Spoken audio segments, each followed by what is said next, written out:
Hey Internet, AdoptedMike here, and this is the ASRock AM1H ITX.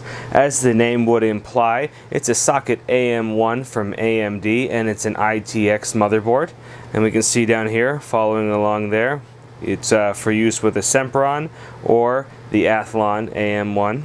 It's got Radeon graphics, then that will obviously be on the APU itself. Windows 8.1 ready, and this one has an HDMI port. We also have full spike protection. When we take a look at the back here, we can see some of the other features. Got a gigabit LAN. We have USB 3.0. We have SATA 3, 6 gigabit a second, which is awesome.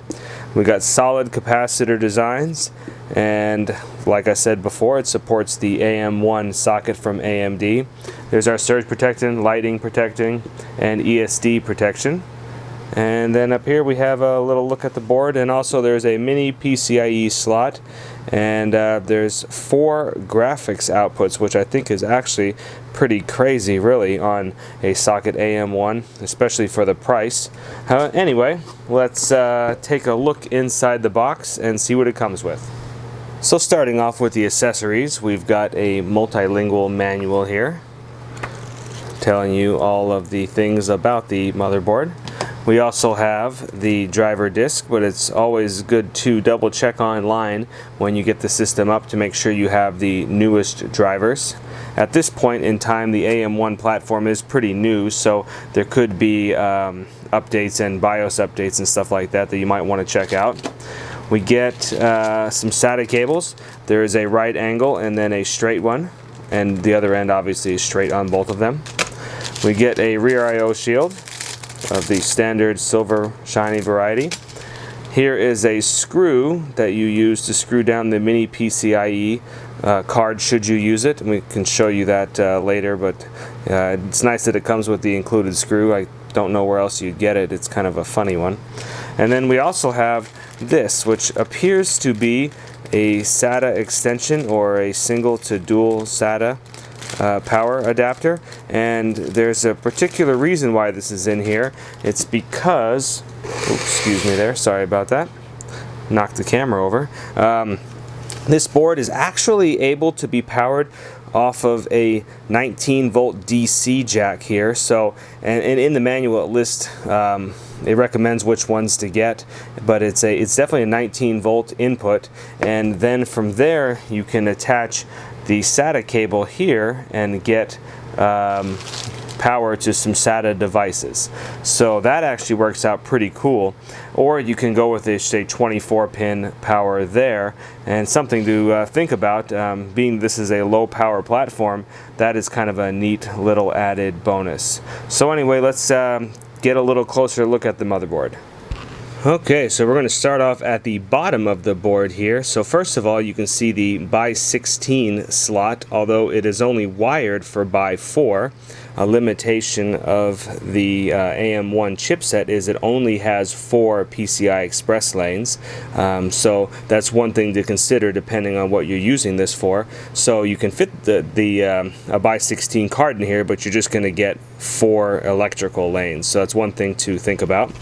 We've got a 4-pin fan header right down here. That's for like a chassis fan header.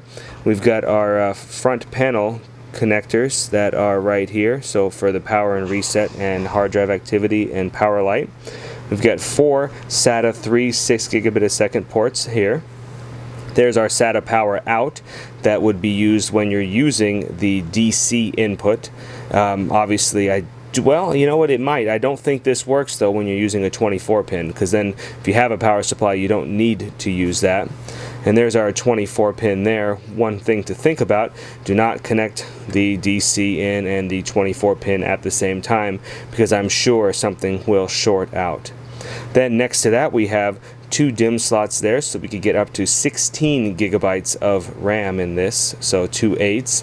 There's our little CPU socket, and a little bit different of a cooler mounting design. It only has corners. It doesn't have, or 4 corners, it only has 2, so just something to point out, I guess. And obviously the physical slot is a lot smaller as well too. We can take a look at around the side here. Alright, so we've got a speaker header here, and we also have a 3-pin fan header and then a 4-pin CPU fan header. So it's actually pretty well rounded out for an ITX board with its fan headers. We have our little battery, our CMOS battery right here, and then I actually missed our front panel audio is right there. I missed that when I was on the other end earlier. We have two USB 2.0 connectors right there, a COM port, and then a USB 3.0 header there. And that will round out the actual board itself. And now let's take a look at the rear I/O. So for our rear I/O, we obviously have the DC jack I pointed out before.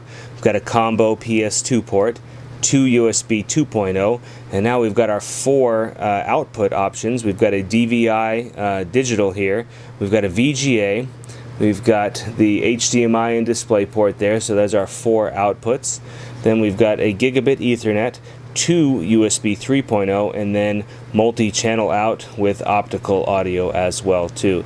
So this is actually a pretty feature-rich board for this socket, I think, and especially for the price. I was kind of surprised at how much is actually in this board or included with this package, so it's pretty good.